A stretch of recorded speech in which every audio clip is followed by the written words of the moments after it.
October 1944, Maria Gulovich stood in the smoky ruins of rebel headquarters in Banska Bystrica, watching American OSS officers prepare for what everyone knew would be a suicide mission through German-occupied Slovakia.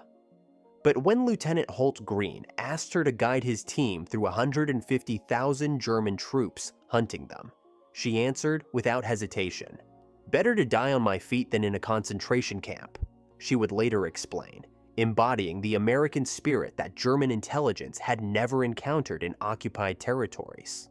Her decision to join the Dawes mission represented everything German psychological profiles had failed to predict about American operational philosophy. While German intelligence classified village teachers as minimal-risk civilians, the Americans had recognized in Maria capabilities that would surpass trained German intelligence officers. She possessed fluency in 5 languages, cultural knowledge spanning multiple ethnic groups, and most importantly, the willingness to sacrifice everything for Allied victory. SS Sturmbannführer Erwin von Thun-Hohenstein adjusted his field glasses from his command post in the Low Tatra Mountains, confident his elite Abwehrgruppe 218 Edelweiss unit would quickly eliminate any American amateurs foolish enough to operate in his territory. German intelligence assessments had been clear. American OSS agents were bumbling dilettantes compared to German professionals who had perfected counterintelligence across 6 years of war. The Americans recruit schoolteachers as intelligence agents. Von Thun-Hohenstein remarked to his aide with obvious disdain, reviewing psychological profiles spread across his makeshift table. German doctrine held that effective intelligence operations required military training, professional credentials, and masculine psychological conditioning, attributes village teachers completely lacked. The idea that a 23-year-old woman would willingly risk execution to guide enemy agents through occupied territory struck German commanders as evidence of American desperation rather than operational sophistication. In the village of Herinova, Maria walked through cobblestone streets, carrying her worn leather suitcase, her strawberry blonde hair catching autumn sunlight, as Wehrmacht patrols dismissed her as exactly what German intelligence predicted. Another harmless refugee seeking displaced family. Inside her case lay an SSTR-1 radio and documents that could save Allied lives, but to German soldiers, she represented the least threatening demographic in occupied Slovakia. "Allow me, Fräulein," called Obergefreiter Klaus Weber, lifting Maria's suitcase containing America's most advanced field communications equipment. His chivalrous gesture embodied German confidence in their psychological superiority. They understood local populations better than locals understood themselves, making American intelligence penetration impossible. As Maria disappeared into the tree line toward her rendezvous with destiny, Weber returned to his post satisfied that German intelligence assessments remained flawless. The Americans, should they attempt operations in this theater, would discover that 6 years of German counterintelligence experience had prepared them for every conceivable enemy capability, except the one walking away with perfect German pronunciation and a radio hidden in her schoolbooks. September 17, 1944, the droning engines echoed across the Low Tatra Mountains as 2 B-17 Flying Fortresses descended toward the crude dirt strip at Tri-Duby Airfield. German radar operators at monitoring stations throughout Slovakia stared at their screens in disbelief. American heavy bombers operating precision landing operations deep inside occupied territory represented a logistical impossibility according to Luftwaffe intelligence assessments. Oberst Heinrich Müller, commanding the regional Funkabwehr detachment, received the initial reports with skepticism. American bombers do not conduct tactical airlift missions, he informed his subordinates, adjusting the dials on his radio intercept equipment. This must be emergency landings from damaged aircraft returning from raids on Vienna. But the radio traffic intercepted from Tri-Duby defied every assumption German intelligence held about American operational capabilities. Instead of distress calls or mechanical failures, Funkabwehr operators detected coordinated communications between the aircraft and ground controllers, using frequencies the Germans had never encountered in partisan operations. Lieutenant Holt Green emerged from the Lud B-17 carrying a compact leather case that appeared identical to dozens the Germans had captured from resistance networks. Inside, however, lay an SSTR-1 Strategic Services Transmitter SAC receiver, one of 8,000 advanced communication devices that German technical intelligence had never analyzed. The unit's sophisticated circuitry operated on frequency ranges. German direction-finding stations weren't configured to monitor effectively. Herr Oberst, reported Funkefreiter Hans Weiss, his headphones pressed tight against his ears. We're detecting voice transmissions on VHF frequencies between 200–300 MHz. Our intercept equipment doesn't cover those bands. Miller's confidence wavered. German radio intelligence had built their detection networks around the sub-100 MHz frequencies used by every known resistance organization since 1938. The Joan Eleanor communication system linking OSS aircraft to ground teams represented technology German engineers had dismissed as theoretically impractical for field operations. Voice communication via VHF required sophisticated equipment far beyond what intelligence assessments credited to American amateur operations in occupied territories. At the Tridubi operation, Maria Gulovich watched American technicians establish communication protocols that utilized one-time pad encryption systems based on random key texts and memorized visionary squares. German cryptographers, despite 6 years of breaking resistance codes throughout occupied Europe, encountered encryption methods that rendered their standard analysis techniques useless. These aren't partisan communications, admitted Hauptmann Friedrich Kessler, reviewing intercept logs at German intelligence headquarters in Bratislava. The traffic analysis revealed coordination patterns, suggesting a global network with relay stations extending far beyond European theater operations. Logistical capabilities that contradicted every German assessment of American intelligence limitations. The precision of the B-17 operations particularly disturbed German observers. Fighter escorts arrived exactly on schedule, 17 Allied airmen evacuated with surgical efficiency, and OSS teams inserted with equipment that German technical intelligence had never cataloged. The Americans demonstrated operational sophistication that rendered German assumptions about bumbling enemy intelligence services dangerously obsolete. Miller studied the frequency analysis reports spreading across his desk, each page revealing American capabilities his service had never anticipated. The realization struck him like ice water. If German intelligence had so completely misjudged American technological sophistication, what other assumptions about enemy capabilities were equally wrong? As Maria Gulovich began her first OSS mission, carrying an SSTR-1 radio through Slovak villages, German counterintelligence faced their first glimpse of American operational reality and discovered their 6 years of intelligence dominance had left them unprepared for an enemy who had surpassed their own technological capabilities. November 1944. Hauptmann Friedrich Kessler spread intelligence intercepts across his desk at German headquarters in Bratislava, studying radio transmissions that defied every assumption about resistance organization. The communications patterns revealed coordination between groups German intelligence believed operated independently. Slovak partisans, Russian military intelligence, Jewish rescue networks, and American OSS agents working in seamless integration. Herr Hauptmann, reported Unteroffizier Schmidt, adjusting his radio monitoring equipment. We've identified the same female voice conducting transmissions in Slovak, Russian, and German within a single 6-hour period.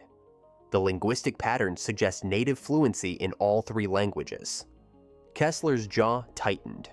German intelligence profiles had categorized local teachers as monolingual peasants, incapable of sophisticated multinational coordination. The intercepts revealed Maria Gulovich's true operational scope for the first time. While German analysts had dismissed her as a displaced educator, she had been functioning as a crucial communications hub between American OSS teams, Russian military intelligence officers, and underground networks spanning multiple countries. Her fluency in 5 languages enabled coordination that German counterintelligence had never detected. At rebel headquarters in Banska Bystrica, Maria had been translating classified documents from Slovak into Russian for Soviet intelligence officers, while simultaneously serving as interpreter for American OSS agents. The operational security implications stunned German analysts. A single individual had been facilitating intelligence sharing between Allied services that German assessments claimed operated in complete isolation. "This changes everything," Kessler muttered, reviewing reports that detailed Maria's underground network activities. She had been maintaining cover identities across multiple locations: schoolteacher in Hryňova, dressmaker in Banska Bystrica, peasant courier throughout the countryside. German surveillance protocols had never anticipated a single agent operating under multiple professional covers simultaneously. The Jewish rescue operations particularly disturbed German intelligence officers. Maria had been harboring Jewish families while conducting OSS missions, creating parallel networks that German anti-partisan units had failed to detect. The sophistication suggested American intelligence operations extended far beyond military objectives to encompass humanitarian networks German security services couldn't penetrate. Oberst Heinrich Müller reviewed traffic analysis reports showing communication patterns between Slovak partisans, Russian translators, and American radio operators. The coordination required linguistic capabilities and cultural knowledge that rendered German assumptions about amateur resistance operations completely obsolete. A 23-year-old village teacher had been orchestrating multinational intelligence cooperation under German noses for months. "She's been walking 10 hours to reach contact points we never mapped," Schmidt reported, studying movement patterns reconstructed from intercepted communications. Maria's operational range extended across territories German intelligence believed they controlled completely. Her ability to gather intelligence, coordinate supply drops, and maintain safe houses revealed an underground infrastructure German security forces had never suspected existed. The revelation that Russian military intelligence had been receiving translated Slovak documents through Maria's network exposed massive intelligence failures. German analysts had assumed linguistic barriers prevented effective Allied coordination in occupied territories. Instead, they discovered a single agent had been facilitating strategic intelligence sharing between Soviet and American services throughout the Slovak campaign. Kessler stared at the communication intercepts, realizing German intelligence had fundamentally misunderstood the nature of Allied networks in occupied Europe. What they had dismissed as isolated resistance cells were actually sophisticated multinational operations coordinated by agents whose capabilities exceeded German professional intelligence officers. The 23-year-old schoolteacher had outmaneuvered German counterintelligence services that had dominated occupied territories for 6 years. December 1944, Oberst Heinrich Müller stared at reconnaissance photographs spread across his desk at German intelligence headquarters. Each image revealing operational activities his counterintelligence service had completely missed. Maria Gulovich had been conducting sophisticated tradecraft operations under German surveillance for months, demonstrating planning capabilities that rendered their security assessments worthless. "She's been walking 10 hours to reach contact points throughout our controlled territories," reported Hauptmann Kessler, tracing routes on topographical maps that German patrols had never monitored effectively. The operational range exceeded anything German intelligence had credited to local resistance networks. A single agent maintaining contact with safe houses, supply caches, and intelligence sources across distances their own officers required motorized transport to cover. The psychological manipulation techniques particularly disturbed German analysts. Maria had been systematically exploiting Wehrmacht officers' assumptions about local women, using flirtation and feigned helplessness to obtain information, transportation, and protection for OSS operations. German security training had never prepared officers for agents who weaponized their own gender stereotypes against them. At checkpoints throughout Slovakia, German soldiers had been unknowingly assisting enemy intelligence operations. Maria's cover stories, searching for missing relatives, seeking employment, delivering trade goods, had been crafted to exploit German officers' desire to appear helpful to attractive civilian women. The Americans had turned German chivalry into an operational weakness. She identified communist sympathizers through conversation patterns we never taught our informants to recognize, Kessler admitted, reviewing interrogation reports from captured partisans. Maria's intelligence-gathering methods revealed cultural knowledge that German occupying forces lacked despite years of controlling Slovak territories.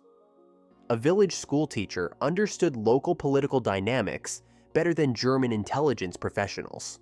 The resupply coordination exposed logistical sophistication German commanders had never anticipated.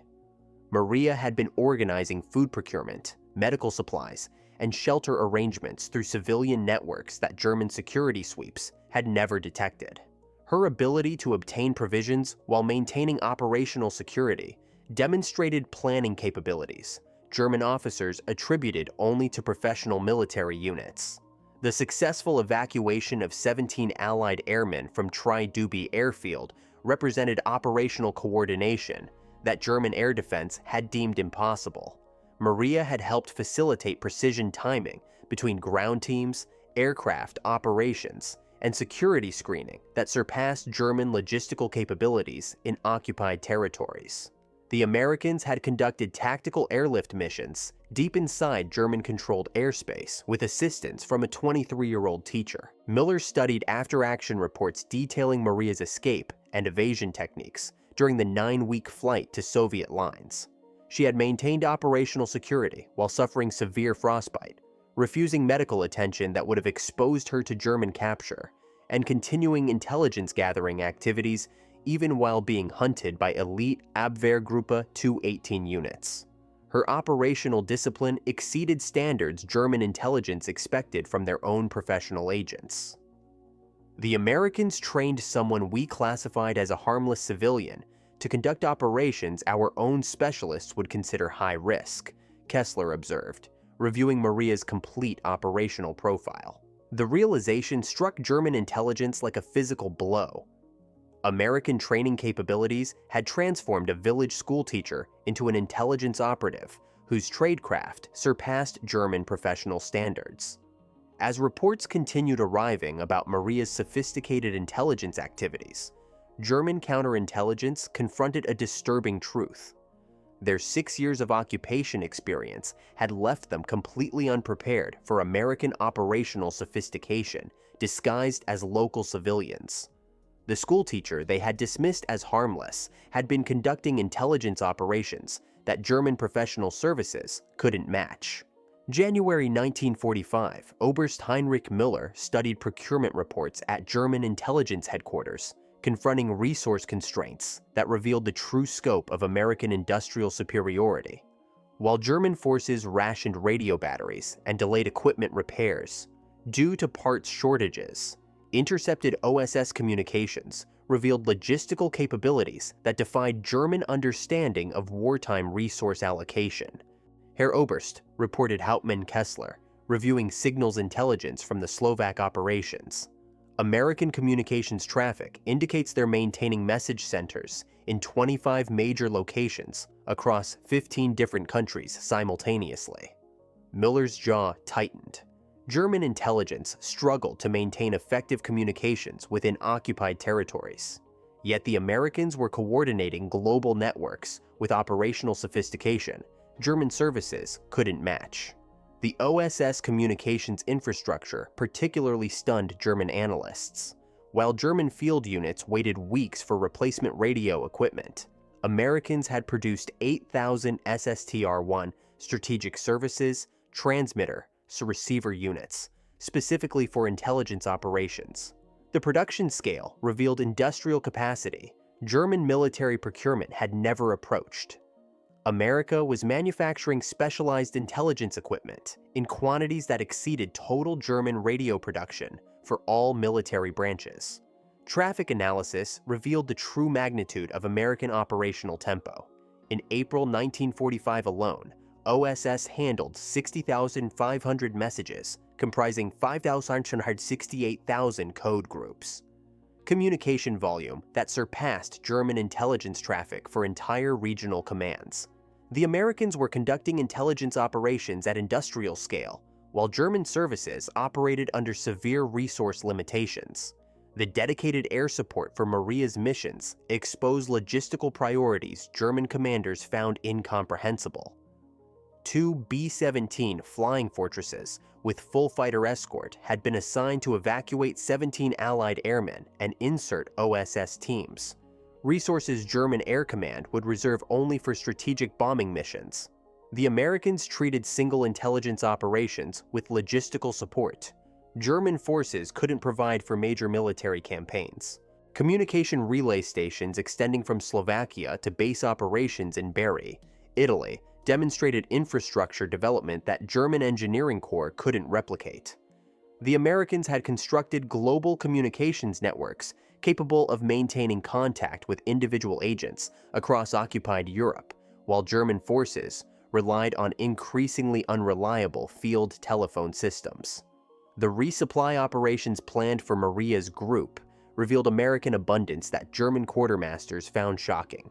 Airdropped provisions included medical supplies, specialized equipment, and food quantities that German units received only during major offensive preparations.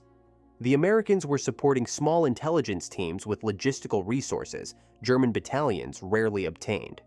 Miller reviewed intercepted communications, detailing OSS training facilities in Virginia, where 1,500-plus personnel received specialized instruction between 1942-1945. German intelligence training programs had never approached this scale. The Americans were producing intelligence operatives with industrial efficiency, while German services struggled to replace losses from existing operations. The 15th Air Force coordination supporting OSS Slovakia missions demonstrated air-ground integration. German tactical doctrine couldn't achieve. Precision timing between aircraft operations, weather windows, and ground team movements required logistical coordination that German forces had attempted but never successfully executed in occupied territories. As German intelligence confronted the resource disparity supporting Maria's operations, Miller recognized the fundamental truth German leadership had refused to acknowledge. The Americans weren't just winning through superior tactics or technology.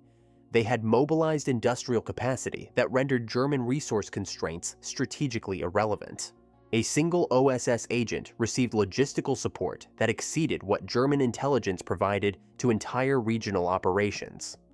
December 26, 1944, SS Sturmbannführer Erwin von Thun-Hohenstein deployed 300 elite Abwehrgruppe 210 Edelweiss troops to surround the Homolka hunting lodge above Polomka village, confident his unit would finally demonstrate German superiority over American amateur intelligence operations.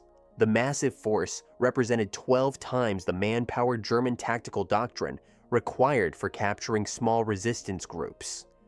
Yet, von Thun-Hohenstein's confidence had been shattered by months of chasing shadows through Slovak mountains.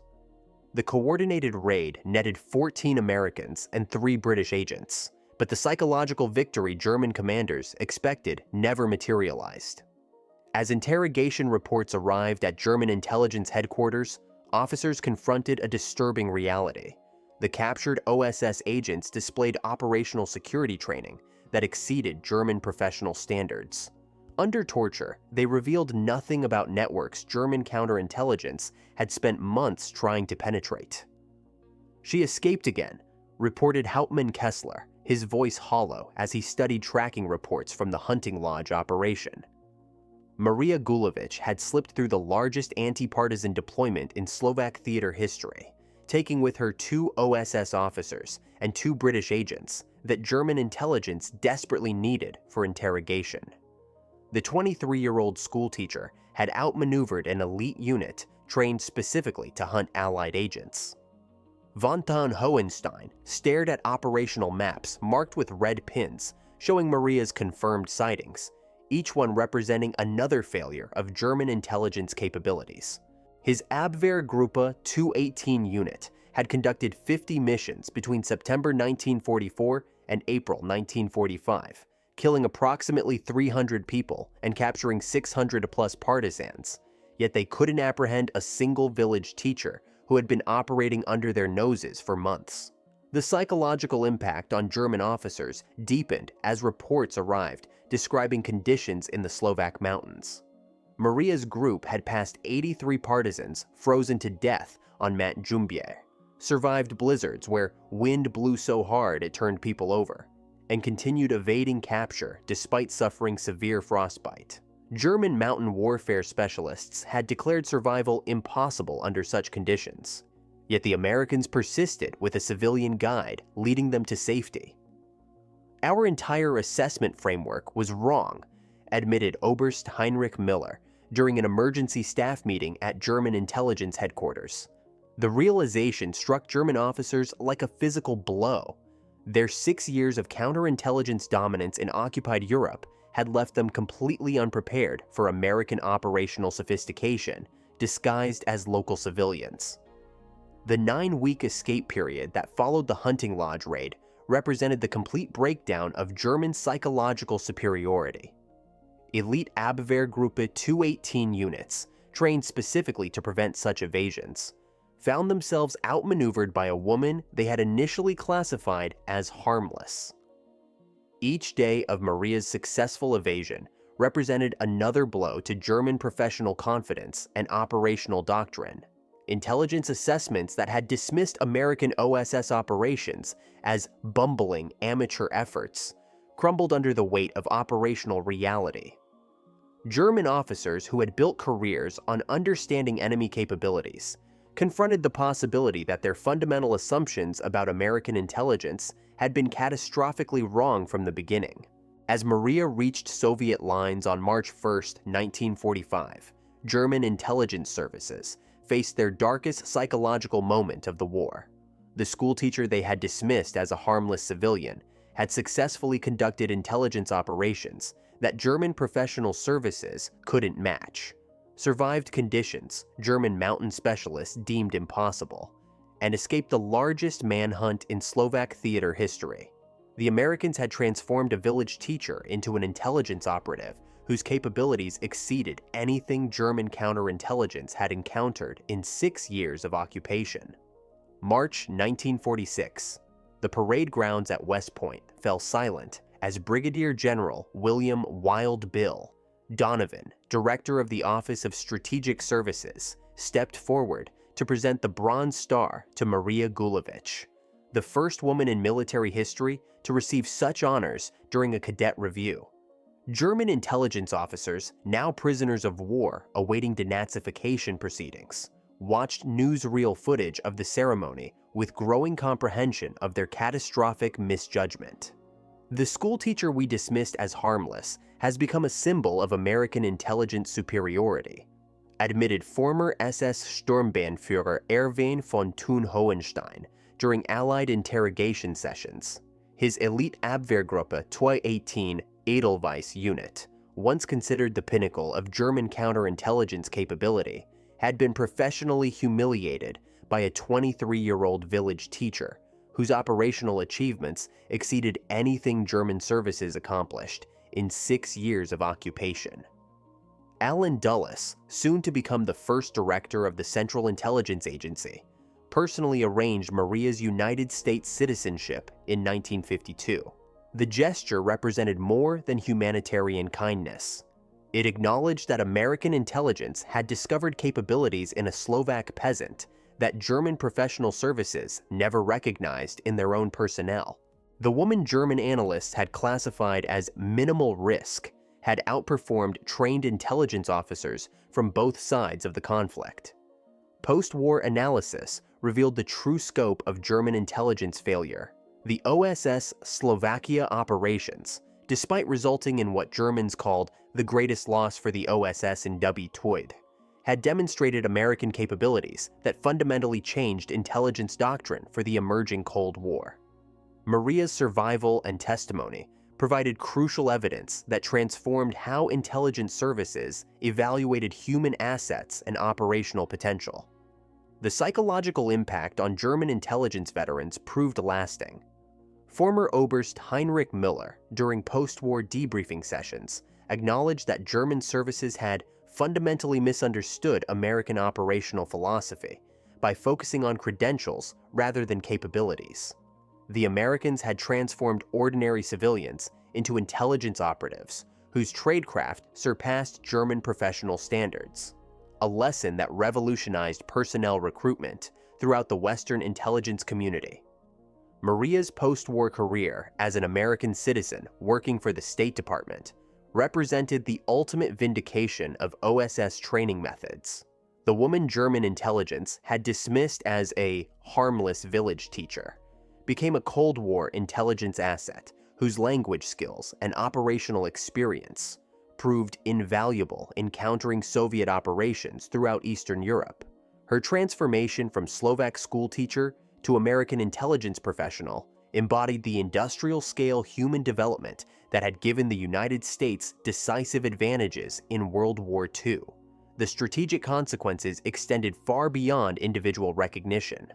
OSS communications networks that had supported Maria's operations became the foundation for CIA global intelligence infrastructure. The operational lessons learned from German failures in Slovakia influenced NATO intelligence doctrine and demonstrated that America's true strength lay not in superior technology alone, but in the ability to recognize and develop human potential that more rigid military hierarchies overlooked. As Maria received American citizenship from the hands of Allen Dulles, German intelligence officers confronted the ultimate irony of their wartime service. The village schoolteacher they had dismissed as beneath notice had become a symbol of American intelligence capabilities that would dominate the post-war world, while their own professional expertise had proven catastrophically inadequate for understanding the nation that defeated them.